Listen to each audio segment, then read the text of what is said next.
Lottery fortune turns into family nightmare. Did I ruin everything? I'm about to tell you a story that'll make your blood boil, a tale of betrayal, greed, and a lottery win that shattered my family. After I won a substantial lottery prize, my parents decided they wanted to seize the money and give it to my adored sister, effectively obliterating my future. Naturally, I refused, and they promptly kicked me out, confident I'd come crawling back. Little did they know, karma was about to deliver a knockout punch. I never asked to be born, and frankly, my parents probably didn't ask for me either. As my mom tells it, she was young, foolish, and head over heels for a guy who couldn't keep his pants zipped. The result, me, Sheila, the mistake. Mom wanted to get rid of me, but both sets of grandparents intervened, shutting that down immediately. Back then, you didn't raise kids alone. So, Mom and Dad got hitched, and Dad never let me forget how I ruined his life. To him, I wasn't a daughter, I was a ball and chain, holding him back from some glorious future. For 10 years, it was just the three of us in that cramped little house, me tiptoeing around, Mom cooking and cleaning as if her life depended on it. Then came the miracle, my little sister, Sarah, the golden child, the one they actually wanted. And me, I was shoved even further into the background. Sheila, what's wrong with you? Sheila, be quiet. Sarah is sleeping. Sheila, why can't you be more like Sarah? She got new clothes, she got praise, she got love. I got used to disappointment. By the time I was 10, I was doing most of the housework, scrubbing toilets, mopping floors. Not that I got any thanks for it. But there was one chore I didn't mind, cooking. Something about mixing ingredients, creating flavors, felt like magic. I remember the first time I made my special lasagna for a family gathering. Aunt Linda took a bite, and her eyes lit up. Mary, this is incredible. When did you become such a master chef? Mom just smiled and nodded. I stood in the corner, invisible as always. Actually, I made it, I said. Aunt Linda laughed, like I just told a joke. Sheila likes to help in the kitchen sometimes. Isn't that right, dear? I shut my mouth, knowing it was pointless. No one ever believed me anyway. Growing up, the kitchen became my sanctuary. While Sarah got showered with attention and gifts, I found solace in pots and pans. By the time I hit high school, Dad was begrudgingly admitting my culinary skills were decent, usually mumbled through a mouthful of food. Not bad, he'd grunt, shoveling food into his mouth. Coming from him, that was high praise. But it wasn't just about feeding my family. I had bigger dreams. Every night, I closed my eyes and pictured it, my own restaurant. One night at dinner, I couldn't hold it in anymore. I want to open a restaurant someday, I blurted out. The silence that followed was deafening. You, a restaurant? Mom looked concerned, like I just announced I wanted to be an astronaut. Dad didn't even look up from his plate. Restaurants fail all the time. But I'm good at cooking, I protested. Everyone likes my food. Sarah chimed in, her voice sickeningly sweet. Everyone likes free food, Sheila. Doesn't mean they'll pay for it. Maybe you could work at McDonald's. I hear they're always hiring. When it came time for college, I set my sights on the best culinary school I could find. To my shock, Dad agreed to pay for it. This is your inheritance, he said roughly. Don't expect anything else. The house, the savings, that's all going to Sarah. I should have been hurt, but honestly, I was too excited about culinary school to care. This was my chance to prove myself, to learn from real chefs, and hone my skills. College was a whirlwind of chopping, sauteing, and baking. For the first time in my life, I felt like I belonged somewhere. My classmates actually appreciated my cooking. But reality came crashing back when I graduated. With no money for my own place, I had to move back home. You're a chef now, Sarah smirked over dinner. Does that mean you'll be doing all the cooking from now on? Mom jumped in before I could respond. That's a wonderful idea. Sheila can cook, and you can focus on your studies, dear. Soon I was back to domestic duties. With a culinary degree gathering dust on my shelf, I managed to land a job as an assistant chef at a local restaurant, only to face a mountain of dishes and laundry at home. This is your rent, Mom said, handing me a list of chores. You're not a child anymore. You need to contribute. But I didn't let it break me. Every spare moment, I was planning, dreaming, scheming. I knew that someday, somehow, I'd have my own restaurant. While I worked my butt off at the restaurant and did the chores, Sarah was living it up, the golden child receiving gift after gift. Honey, come see what I got you. I'd hear Dad call out, and there they were, sitting in our driveway, like some kind of shiny insult.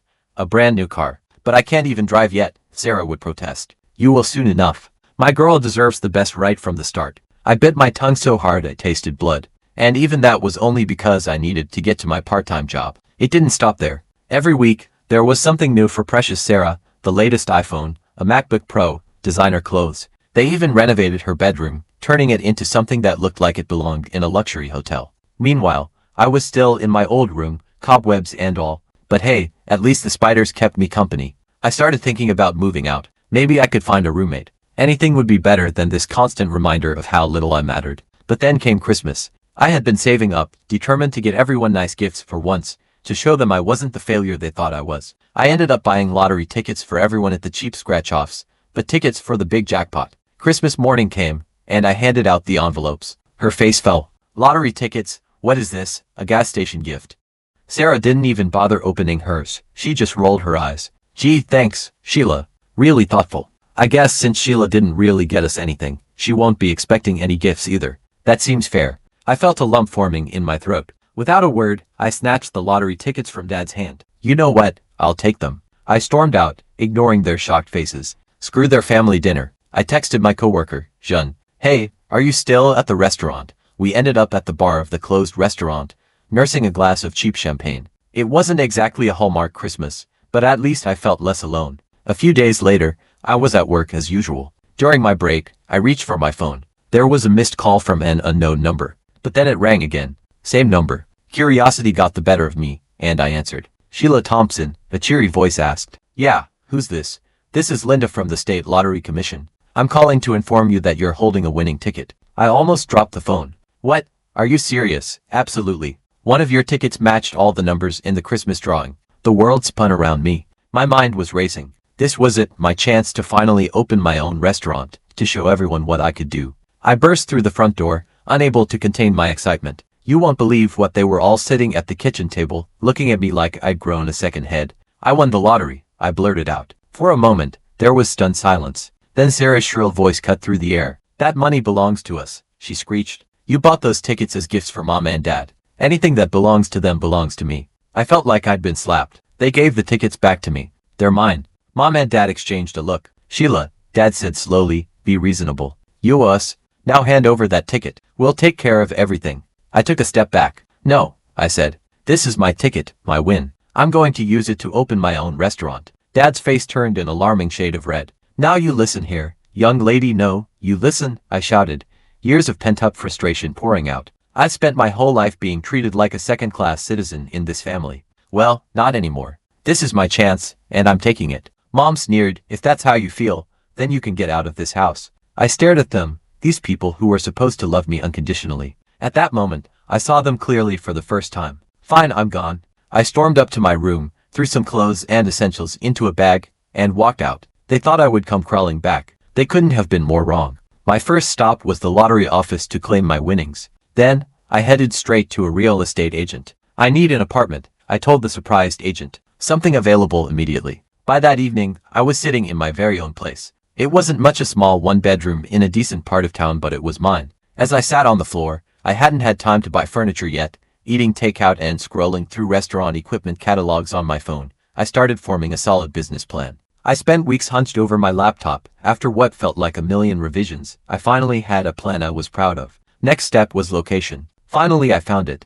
A rundown space that had been empty for years. The landlord practically laughed when I said I wanted to turn it into a restaurant. Good luck with that, sweetheart, he chuckled, handing me the keys. I spent the next 3 months turning that dump into my dream. I hired contractors, picked out every fixture, and personally scrubbed every inch of the place. It was back-breaking work, but I loved every minute of it. Finally, opening day arrived. The first order came in, and I felt a rush of adrenaline. Let's do this, I said, tying on my apron. The first few months were a whirl. I worked 18-hour days, cooking, managing, and doing whatever needed to be done. I introduced a loyalty program for regular customers, giving them special discounts and first dibs on new menu items. It was a hit, but I didn't stop there. I set up a delivery service, partnering with local couriers to bring my food right to people's homes. I put a major focus on marketing. Social media became my new best friend. I posted daily specials, behind-the-scenes videos, and mouth-watering photos of my dishes. People loved it. Word spread, the restaurant became popular,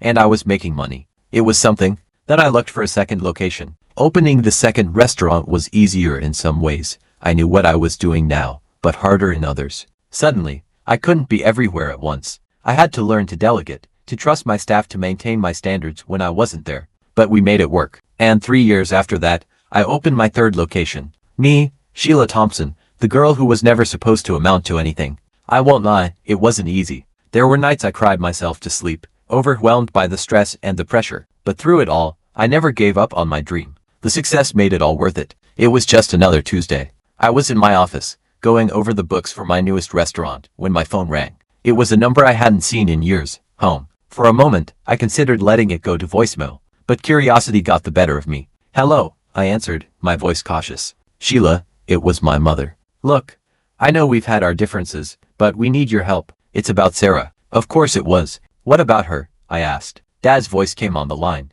She's in trouble, Sheila. She lost her job. They're accusing her of theft. We were hoping you might have a position for her at one of your restaurants. I almost hung up. After everything they put me through, they had the nerve to ask for a favor. But then I thought about Sarah. Despite everything, she was still my sister. Let me talk to her, I said. Sarah came on the line. Sheila, I'm sorry. I really need help. I closed my eyes, took a deep breath. Okay, I said finally. I'll give you a job. But you screw up, and you're out. Got it. Yes, thank you, thank you. The next morning, Sarah showed up right on time, looking nervous but determined. I put her to work as an admin, starting her with basic tasks and slowly increasing her responsibilities. To my surprise, she was actually good at it. One night as we were closing up, Sarah broke down. I need to tell you the truth. I didn't steal anything from my last job. My boss, he tried to force himself on me. When I refused, he fired me and spread rumors that I was a thief. I felt a surge of protective anger. Why didn't you report him? Who would believe me over him? I was so scared. Sheila, I didn't know what to do.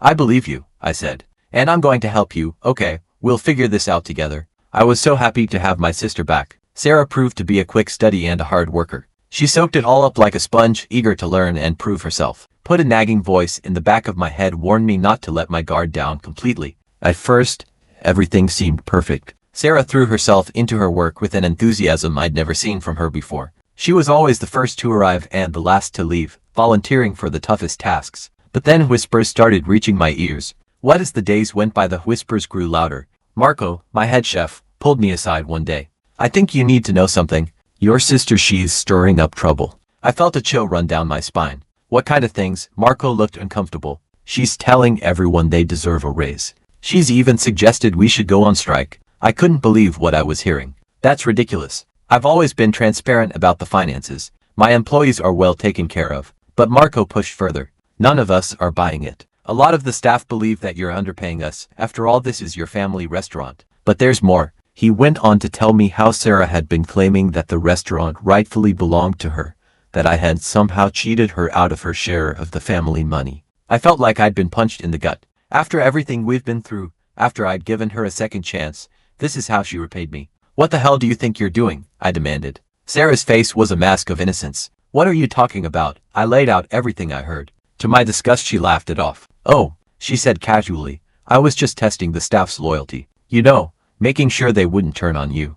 Looks like they passed with flying colors. I wanted to believe her. How I wanted to believe her. But the next day the story unraveled. It was Jenna, my assistant manager, looking pale and scared. Sheila, we've got a problem. There's a big shortage in the cash register. Over $5,000 missing. We spent the next few hours going over the books, checking and rechecking the numbers. There was no mistake. A significant amount of cash was missing. Only 3 people had access to that register: Sarah, Jenna, and Marco. I've known Jenna and Marco for years. They've been with me from the start, through all the ups and downs. I trusted them with my life, and she did just buy that fancy new car. As I watched her walk away, I couldn't ignore this. Too much was at stake. My business, my reputation, the livelihoods of all my loyal employees. Late one night, after everyone had gone home, I installed hidden cameras around the cash registers. It felt wrong, but I had no choice. And then on the 4th night, the cameras captured Sarah with her hand going in and out. My heart sank. I didn't confront her. I couldn't. Instead, I called the police.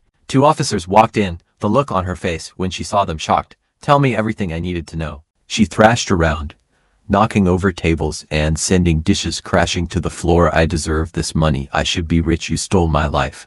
As the police led her away, I felt nothing. No sadness, just a hollow emptiness where my love for my sister used to be. The next day, Mom and Dad showed up at my restaurant, furious. How dare you, they screamed. Your own sister. You should drop the charges now.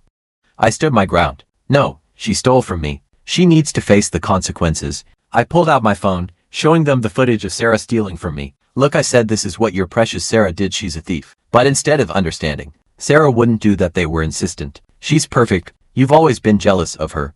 Mom insisted. I couldn't believe what I was hearing. Jealous? Are you kidding me? You gave me scraps and expected me to be grateful. Well, I'm done. Sarah made her choices, but I stood for it. Get out, I finally said. Get out of my restaurant. Get out of my life. If you don't leave now, I'm calling the police. You'll regret this, Sheila. Mark my words. The trial was a nightmare. The press was out to get me. But then came the surprise witness, her former boss. He testified about Sarah's behavior at her last job, how she aggressively pursued him, and when he didn't reciprocate she lashed out. In the end, the jury found her guilty. As they led her away, she looked at me one last time. There was no remorse in her eyes, only cold hatred. I haven't spoken to my family since that day. Sometimes, I wonder if I made the right choice. I miss my sister. I miss my parents, but I know I did. As I stand in the kitchen of my newest restaurant, I feel a sense of peace wash over me. This is my family now. This is my home. Can take that away from me. So, Reddit, after hearing my whole story, tell me honestly, did I handle this situation correctly? Was I right to press charges against my sister, even after everything? Should I have tried harder to reconcile with my parents? Lay it on me. I need to know if I'm the jerk here.